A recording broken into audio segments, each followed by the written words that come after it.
بسم الله الرحمن الرحيم.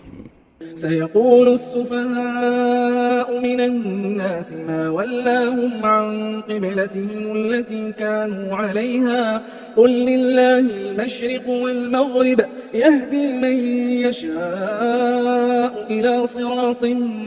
مستقيم. وكذلك جعلناكم أمة وسطا لتكونوا شهداء على الناس ويكون الرسول عليكم شهيدا. وما جعلنا القبلة التي كنت عليها إلا لنعلم من يتبع الرسول ممن ينقلب على عقبيه وإن كانت لكبيرة إلا على الذين هدى الله وما كان الله ليضيع إيمانكم إن الله بالناس لرؤوف رحيم. قد نرى تقلب وجهك في السماء فلنولينك قبلة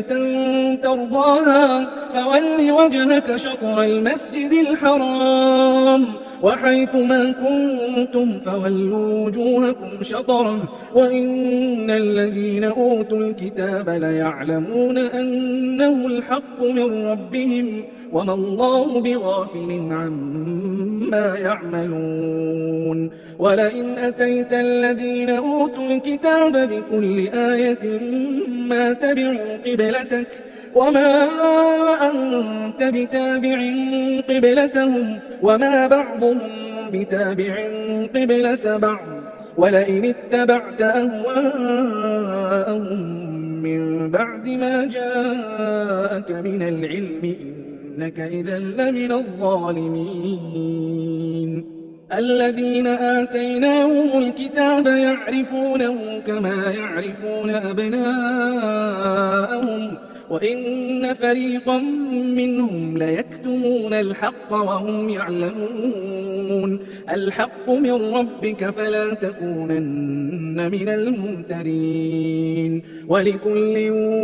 وجهة هو موليها فاستبقوا الخيرات أينما تكونوا يأت بكم الله جميعا إن الله على كل شيء قدير. ومن حيث خرجت فول وجهك شطر المسجد الحرام وإنه للحق من ربك وما الله بغافل عما تعملون. ومن حيث خرجت فول وجهك شطر المسجد الحرام وحيث ما كنتم فولوا وجوهكم شطره لئلا يكون للناس عليكم حجة إلا الذين ظلموا منهم فلا تخشوهم واخشوني ولأتم نعمتي عليكم ولعلكم تهتدون. كما أرسلنا فيكم رسولا منكم يتلو عليكم آياتنا ويزكيكم ويعلمكم الكتاب والحكمة ويعلمكم ما لم تكونوا تعلمون. فاذكروني أذكركم واشكروا لي ولا تكفرون. يا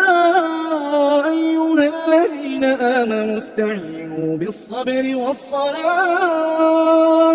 إن الله مع الصابرين.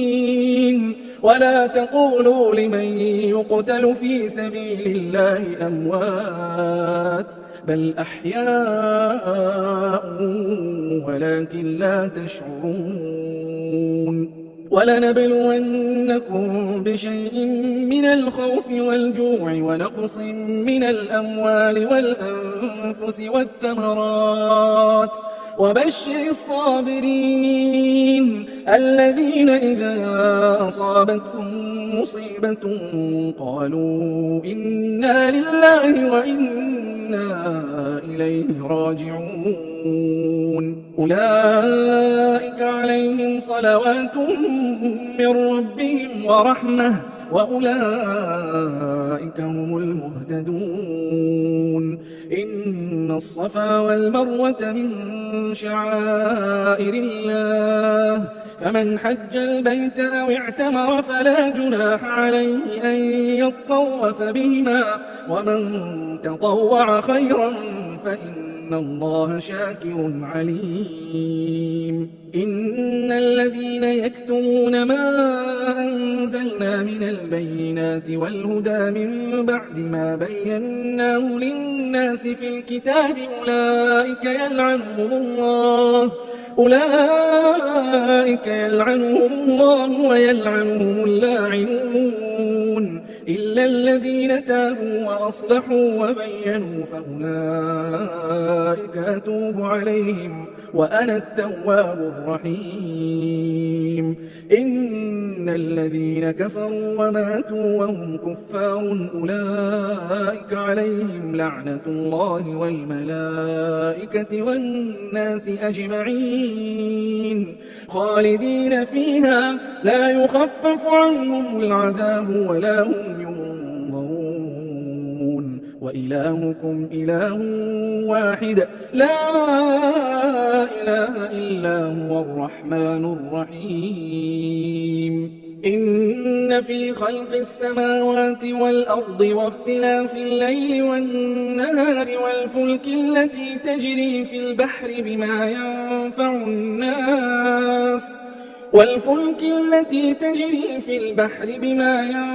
الناس وما أنزل الله من السماء من ماء فأحيا به الأرض بعد موتها وبث فيها من كل دابة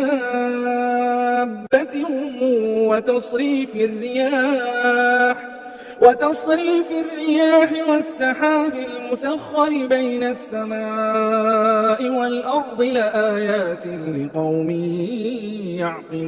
يعقلون. ومن الناس من يتخذ من دون الله أندادا يحبونهم كحب الله والذين آمنوا أشد حبا لله ولو يرى الذين ظلموا إذ يرون العذاب أن القوة لله جميعا وأن الله شديد العذاب. إذ تبرأ الذين اتبعوا من الذين اتبعوا ورأوا العذاب وتقطعت بهم الأسباب. وقال الذين اتبعوا لو أن لنا كرة فنتبرأ منهم كما تبرأوا منا كذلك يريهم الله أعمالهم حسرات عليهم وما هم بخارجين من النار. يا أيها الناس كلوا مما في الأرض حلالا طيبا ولا تتبعوا خطوات الشيطان إنه لكم عدو مبين. إنما يأمركم بالسوء والفحشاء وأن تقولوا على الله ما لا تعلمون. وإذا قيل لهم اتبعوا ما أنزل الله قالوا بل نتبع ما ألفينا عليه آباءنا أولو كان آباؤهم لا يعقلون شيئا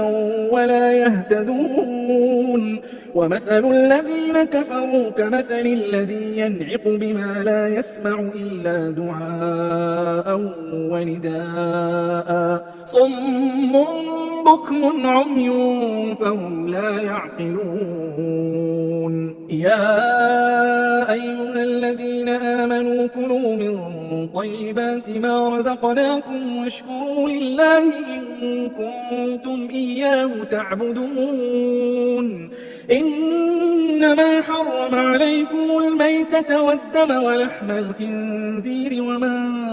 أهل به لغير الله فمن اضطر غير باغ ولا عاد فلا إثم عليه إن الله غفور رحيم. إن الذين يكتمون ما أنزل الله من الكتاب ويشترون به ثمنا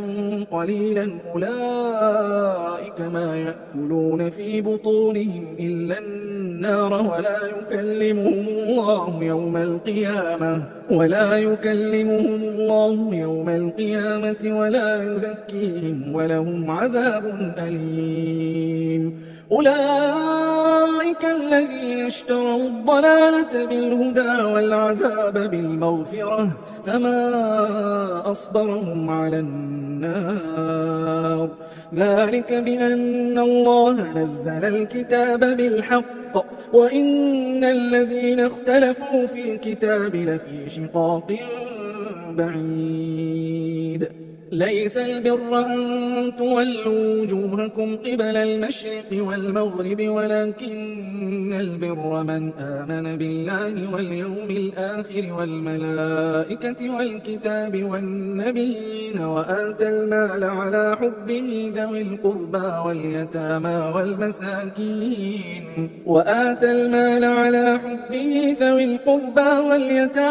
والمساكين وابن السبيل والسائلين وفي الرقاب وأقام الصلاة وآتى الزكاة والموفون بعهدهم إذا عاهدوا والصابرين في البأساء والضراء وحين البأس أولئك الذين صدقوا وأولئك هم المتقون. يا أيها الذين آمنوا كتب عليكم القصاص في القتلى الحر بالحر والعبد بالعبد والأنثى بالأنثى فمن عفي له من أخيه شيء فاتباع بالمعروف وأداء إليه بإحسان ذلك تخفيف من ربكم ورحمة فمن اعتدى بعد ذلك فله عذاب أليم. ولكم في القصاص حياة يا أولي الألباب لعلكم تتقون. كتب عليكم إذا حضر أحدكم الموت إن ترك خيرا الوصية للوالدين والأقربين بالمعروف حقا على المتقين. فمن بدله بعدما سمعه فإنما إثمه على الذين يبدلونه إن الله سميع عليم. فمن خاف من موص جنفا أو إثما فأصلح بينهم فلا إثم عليه إن الله غفور رحيم. يا أيها الذين آمنوا كتب عليكم الصيام كما كتب على الذين من قبلكم لعلكم تتقون أياما معدودات فمن كان منكم مريضا أو على سفر فعدة من أيام أخر وعلى الذين يطيقونه فدية طعام مسكين فمن تطوع خيرا فهو خير له وأن تصوموا خير لكم إن كنتم تعلمون. شهر رمضان الذي أنزل فيه القرآن هدى للناس وبينات من الهدى والفرقان فمن شهد منكم الشهر فليصمه ومن كان مريضا أو على سفر فعدة من أيام أخر يريد الله بكم اليسر ولا يريد بكم العسر ولتكملوا العدة ولتكبروا الله على ما هداكم ولعلكم تشكرون. وإذا سألك عبادي عني فإني قريب أجيب دعوة الداع إذا دعان فليستجيبوا لي وليؤمنوا بي لعلهم يرشدون. أحل لكم ليلة الصيام الرفث إلى نسائكم هن لباس لكم وأنتم لباس لهن علم الله أنكم كنتم تختانون أنفسكم فتاب عليكم وعفى عنكم فالآن باشروهن وابتغوا ما كتب الله لكم وكلوا واشربوا حتى يتبين لكم الخيط الأبيض من الخيط الأسود من الفجر ثم أتموا الصيام إلى الليل ولا تباشروهن وأنتم عاكفون في المساجد تلك حدود الله فلا تقربوها كذلك يبين الله آياته للناس لعلهم يتقون ولا تأكلوا أموالكم بينكم بالباطل وتدلوا بها إلى الحكام لتأكلوا فريقا من أموال الناس بالإثم وأنتم تعلمون يسألونك عن الأهلة قل هي مواقيت للناس والحج وليس البر بأن تأتوا البيوت من ظهورها ولكن البر من اتقى وأتوا البيوت من أبوابها واتقوا الله لعلكم تفلحون وقاتلوا في سبيل الله الذين يقاتلونكم ولا تعتدوا إن الله لا يحب المعتدين واقتلوهم حيث ثقفتموهم وأخرجوهم من حيث أخرجوكم والفتنة أشد من القتل ولا تقاتلوهم عند المسجد الحرام حتى يقاتلوكم فيه فإن قاتلوكم فاقتلوهم كذلك جزاء الكافرين فإن انتهوا فإن الله غفور رحيم وقاتلوهم حتى لا تكون فتنة ويكون الدين لله فإن انتهوا فلا عدوان إلا على الظالمين الشهر الحرام بالشهر الحرام والحرمات قصاص فمن اعتدى عليكم فاعتدوا عليه بمثل ما اعتدى عليكم واتقوا الله واعلموا أن الله مع المتقين وأنفقوا في سبيل الله ولا تلقوا بأيديكم إلى التهلكة وأحسنوا إن الله يحب المحسنين وأتموا الحج والعمرة لله فإن أحصرتم فما استيسر من الهدي ولا تحلقوا رؤوسكم حتى يبلغ الهدي محله فمن كان منكم مريضا أو به أذى من رأسه ففدية من صيام أو صدقة أو نسك فإذا أمنتم فمن تمتع بالعمرة إلى الحج فما استيسر من الهدي فمن لم يجد فصيام 3 أيام في الحج و7 إذا رجعتم تلك 10 كاملة ذلك لمن لم يكن أهله حاضر المسجد الحرام واتقوا الله واعلموا أن الله شديد العقاب الحج أشهر معلومات فمن فرض فيهن الحج فلا رفث ولا فسوق ولا جدال في الحج وما تفعلوا من خير يعلمه الله وتزودوا فإن خير الزاد التقوى واتقون يا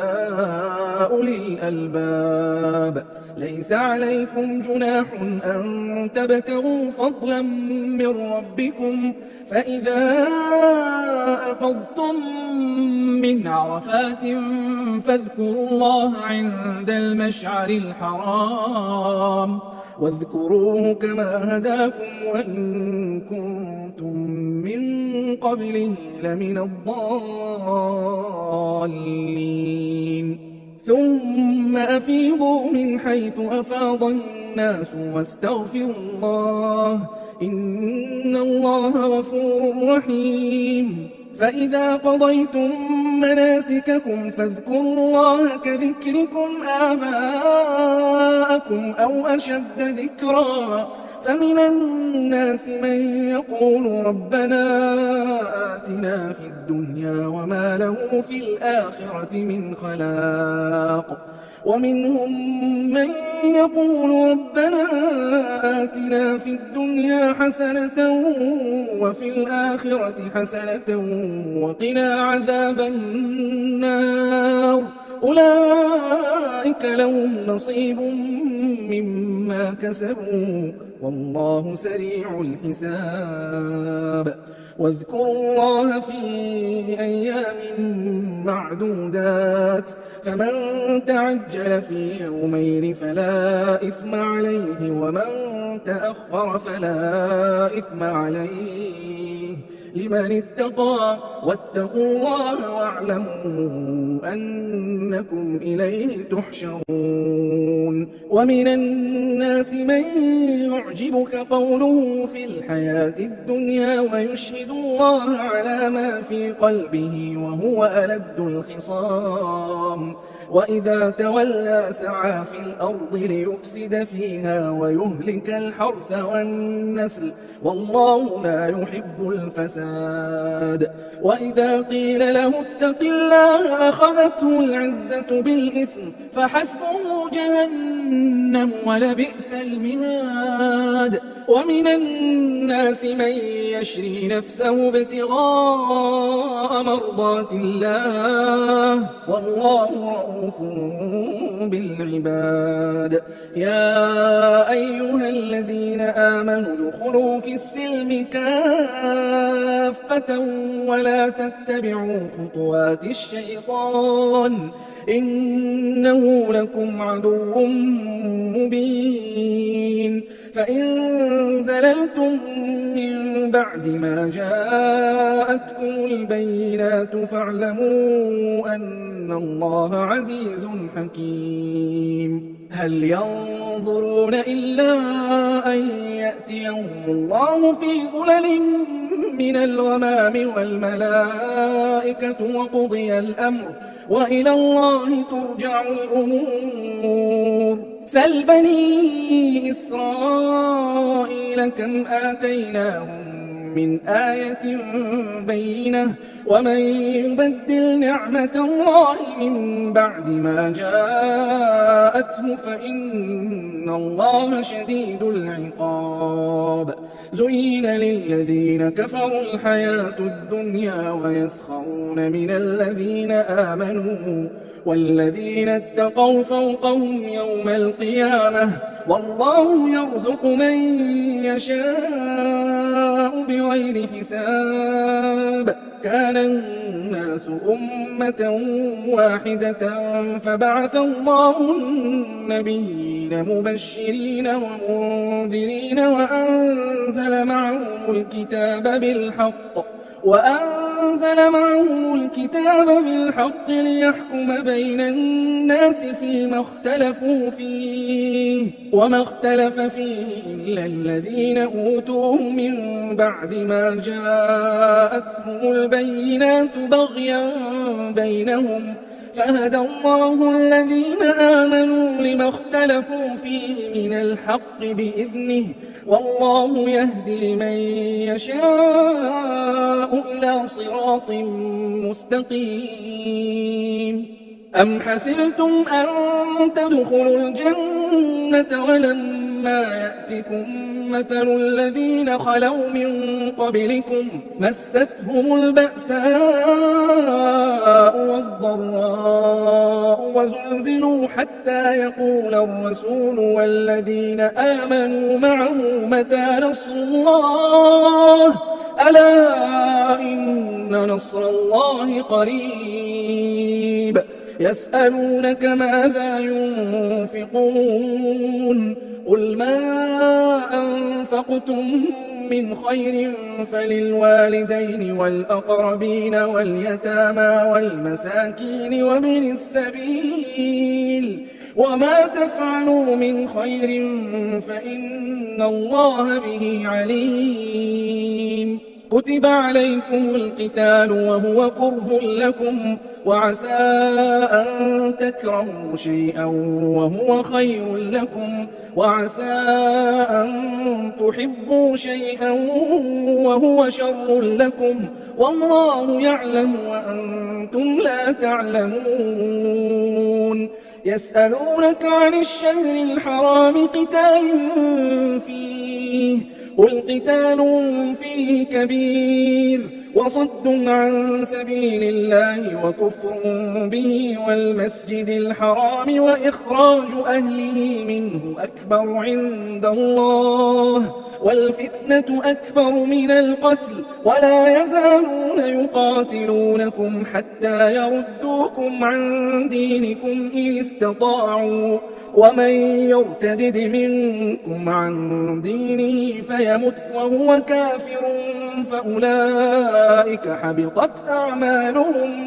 فأولئك حبطت أعمالهم في الدنيا والآخرة وأولئك أصحاب النار هم فيها خالدون إن الذين آمنوا والذين هاجروا وجاهدوا في سبيل الله أولئك يرجون رحمة الله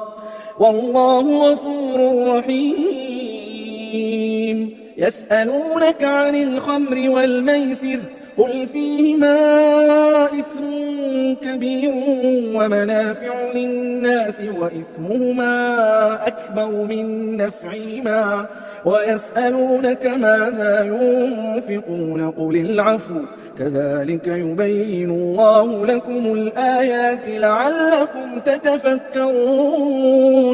في الدنيا والآخرة ويسألونك عن اليتامى قل إصلاح لهم خير وإن تخالطوهم فإخوانكم والله يعلم المفسد من المصلح ولو شاء الله لأعنتكم إن الله عزيز حكيم ولا تنكحوا المشركات حتى يؤمنوا ولأمة مؤمنة خير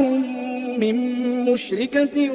ولو أعجبتكم ولا تنكحوا المشركين حتى يؤمنوا ولعبد مؤمن خير من مشرك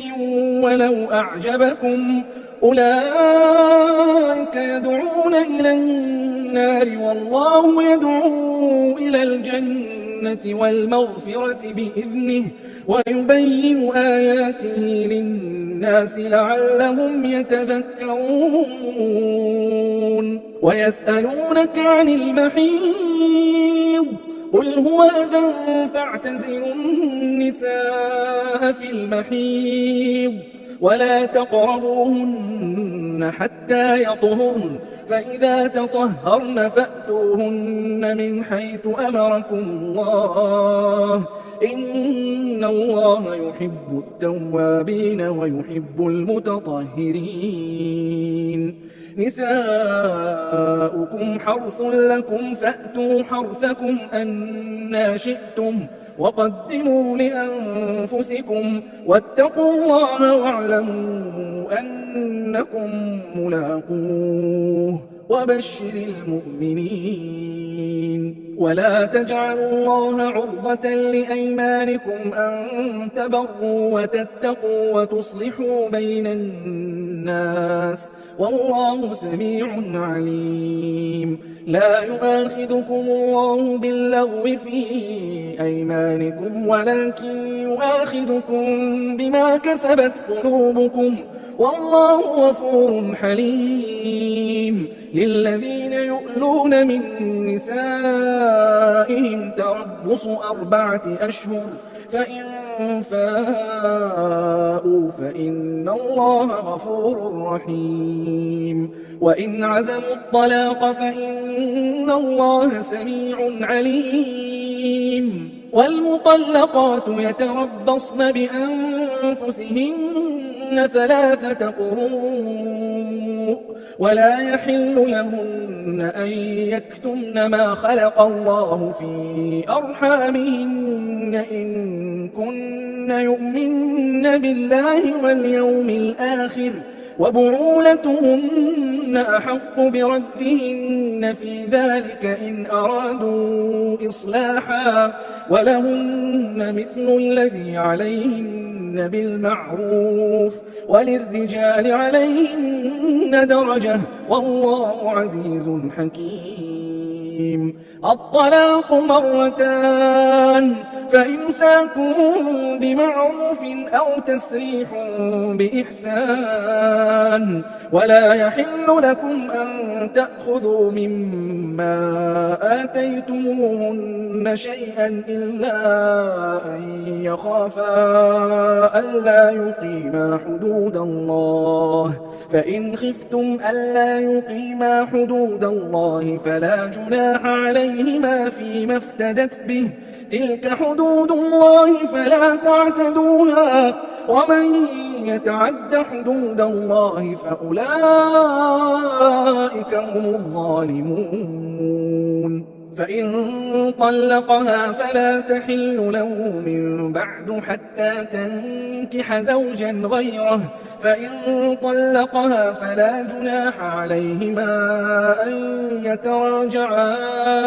إن ظنا أن يقيما حدود الله وتلك حدود الله يبينها لقوم يعلمون. وإذا طلقتم النساء فبلغن أجلهن فأمسكوهن بمعروف أو سرحوهن بمعروف ولا تمسكوهن ضرارا لتعتدوا ومن يفعل ذلك فقد ظلم نفسه ولا تتخذوا آيات الله هزوا واذكروا نعمة الله عليكم وما أنزل عليكم من الكتاب والحكمة يعظكم به واتقوا الله واعلموا أن الله بكل شيء عليم. وإذا طلقتم النساء فبلغن أجلهن فلا تعضلوهن أن ينكحن أزواجهن إذا تراضوا بينهم بالمعروف ذلك يوعظ به من كان منكم يؤمن بالله واليوم الآخر ذلكم أزكى لكم وأطهر والله يعلم وأنتم لا تعلمون. والوالدات يرضعن أولادهن حولين كاملين لمن أراد أن يتم الرضاعة وعلى المولود له رزقهن وكسوتهن بالمعروف لا تكلف نفس إلا وسعها لا تضار والدة بولدها ولا مولود له بولده وعلى الوارث مثل ذلك فإن أرادا فصالا عن تراض منهما وتشاور فلا جناح عليهما وإن أردتم أن تسترضعوا أولادكم فلا جناح عليكم إذا سلمتم ما آتيتم بالمعروف واتقوا الله واعلموا أن الله بما تعملون بصير. والذين يتوفون منكم ويذرون أزواجا يتربصن بأنفسهن 4 أشهر وعشرا فإذا بلغن أجلهن فلا جناح عليكم فيما فعلن في أنفسهن بالمعروف والله بما تعملون خبير. ولا جناح عليكم فيما عرضتم به من خطبة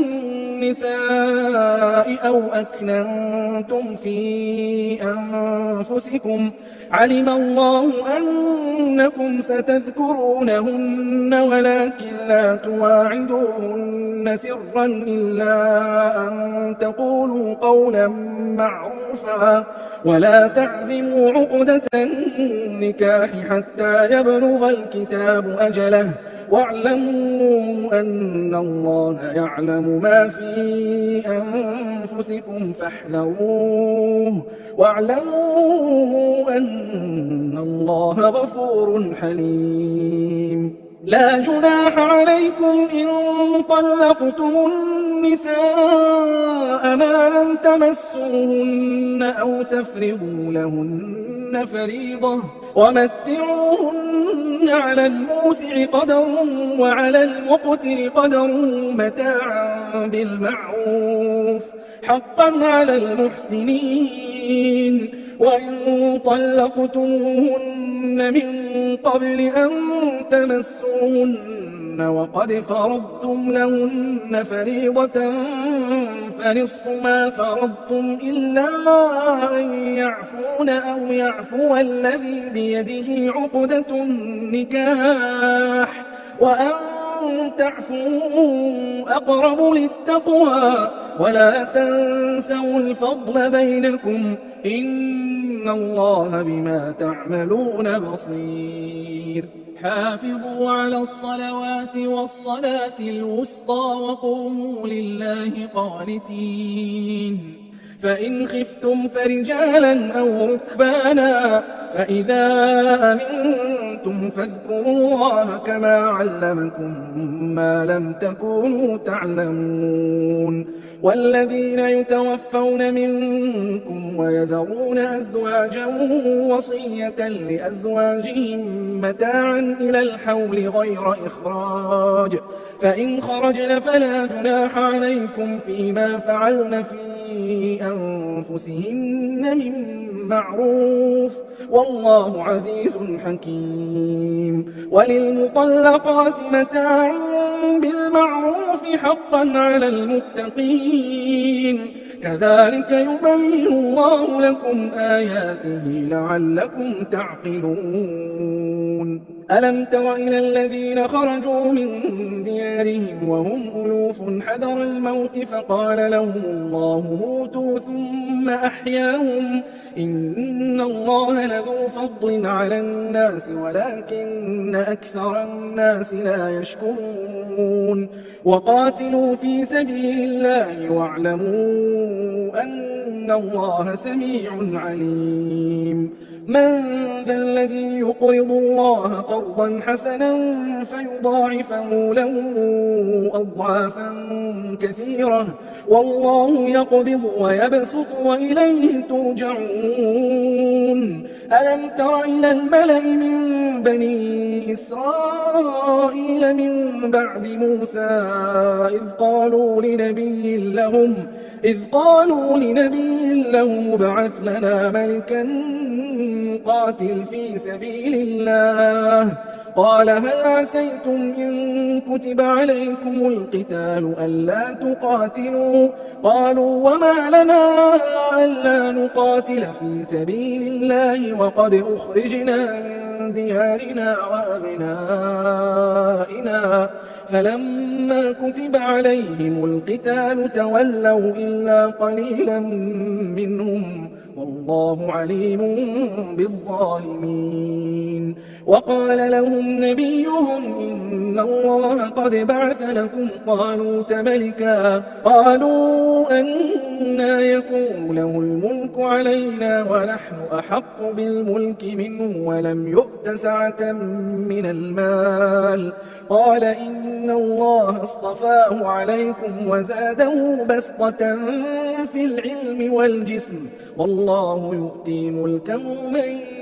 يشاء والله واسع عليم وقال لهم نبيهم إن إن آية ملكه أن يأتيكم التابوت فيه سكينة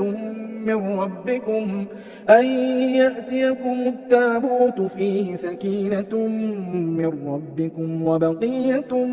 مما ترك آل موسى وآل هارون تحمله الملائكة إن في ذلك لآية لكم إن كنتم مؤمنين. فلما فصل طالوت بالجنود قال إن الله مبتليكم بنهر فمن شرب منه فليس مني ومن لم يطعمه فإنه مني إلا من اغترف غرفة بيده فشربوا منه إلا قليلا منهم. فلما جاوزه هو والذين آمنوا معه قالوا لا طاقة لنا اليوم بجالوت وجنوده. قال الذين يظنون أنهم ملاقو الله كم من فئة قليلة غلبت فئة كثيرة بإذن الله والله مع الصابرين. ولما برزوا لجالوت وجنوده قالوا ربنا أفرغ علينا صبرا وثبت أقدامنا وانصرنا على القوم الكافرين. فهزموهم بإذن الله وقتل داود جالوت وآتاه الله الملك والحكمة وعلمه مما يشاء. ولولا دفع الله الناس بعضهم ببعض لفسدت الأرض ولكن الله ذو فضل على العالمين. تلك آيات الله نتلوها عليك بالحق وإنك لمن المرسلين.